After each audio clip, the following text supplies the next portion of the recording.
Hello comrade, এদিকে মুখ করে রাস্তা দখল করে সবাইকে বসার জন্য,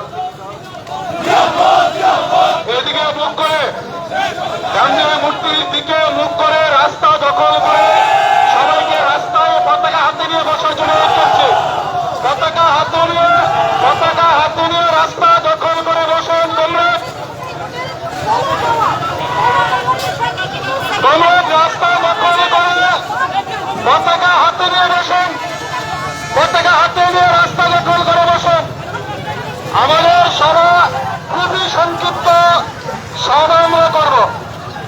আমাদের এই সভায় সভাপতিত্ব করবেন এসএফআই এবং ডিএফ এর রাজ্য কমিটির সভাপতিদ্বয় এবং সিএসইউ টিএফ কেন্দ্রীয় সভাপতি, এই চারজন। কমরেড পলাশ ভৌমিক, কমরেড সুলেমান আলী, কমরেড নেতাজি দেববর্মা এবং কমরেড কৌশিক রায় দেববর্মা এবং এসএফআই কেন্দ্রীয় কমিটির সদস্য কমরেড বৈশালী মজুমদার, তারা আমাদের এই সভার সভাপতি মন্ডলীতে থাকবেন। আমি চারটা সংগঠন হুগলি সদর, মোহনপুর এবং সিরামিয়ার সভাপতি এবং সম্পাদক, তাদেরকে আমরা যেখান থেকে সভা পরিচালনা করছি এদিকে আসার জন্য অনুরোধ করছি। কমরেড অরিন্দম বিশ্বাস, কমরেড সঞ্জয় দাস, কমরেড অসীম সরকার, কমরেড পল্টু বিশ্বাস, কমরেড রাজেশ সহ আমাদের রাজ্য নেতৃত্ব আমাদের সবার যে অভিমুখে সেদিকে থাকার জন্য আহ্বান করছি।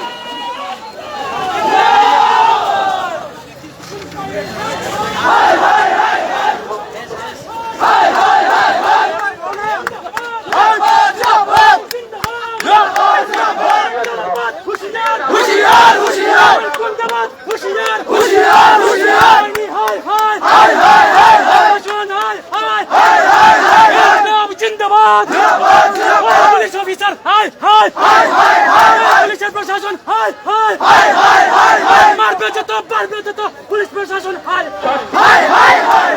সংগঠনের আহ্বানে 9 দফা জরুরি দাবির ভিত্তিতে আমাদের যে মহাকরণ অভিযানের কর্মসূচি, এই কর্মসূচিতে যারা উপস্থিত হয়েছেন আপনাদের সবাইকে আমি অভিনন্দন জানাচ্ছি, শুভেচ্ছা জানাচ্ছি এবং লাল সালাম জ্ঞাপন করছি।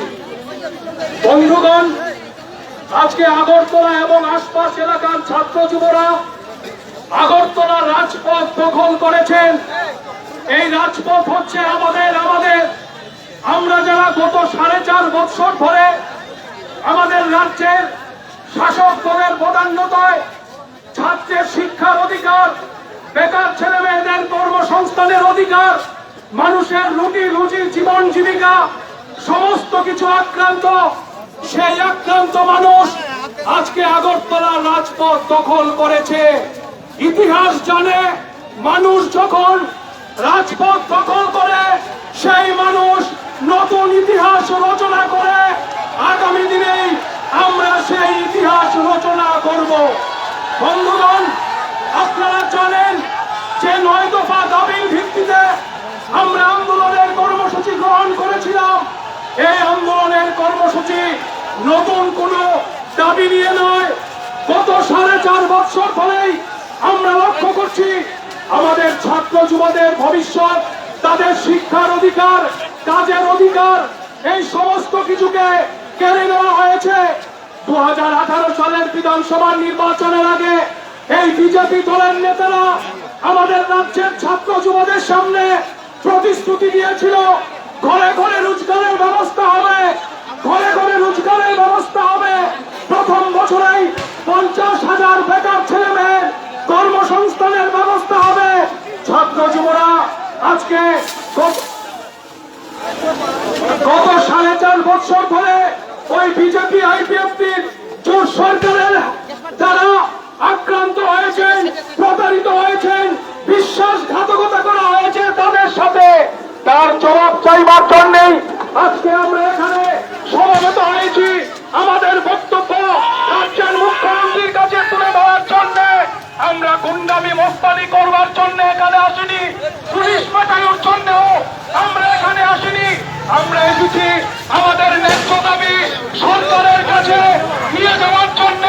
যে সরকার গত 4.5 বছর ধরে ঘুষ দিচ্ছে না, সম্বিত দিচ্ছে না, তাদের কাছেই আমাদের বক্তব্য নিয়ে যাওয়ার জন্য এখানে সমবেত হয়েছি। আমরা শুধু এতটুকু এখানেই শেষ হচ্ছে না। আমরা মহাকরণে যাওয়ার উদ্দেশ্যে গান্ধী মূর্তি পর্যন্ত আমরা এগুতে পেরেছি।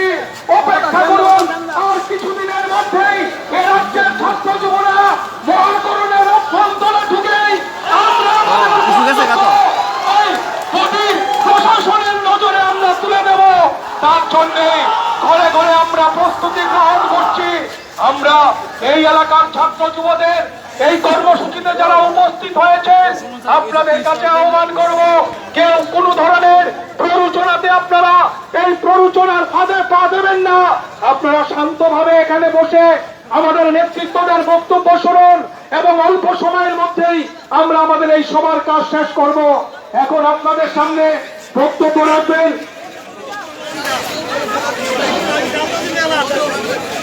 এসএফআই ত্রিপুরা রাজ্য কমিটির সম্পাদক কমরেড সন্দীপন দেব।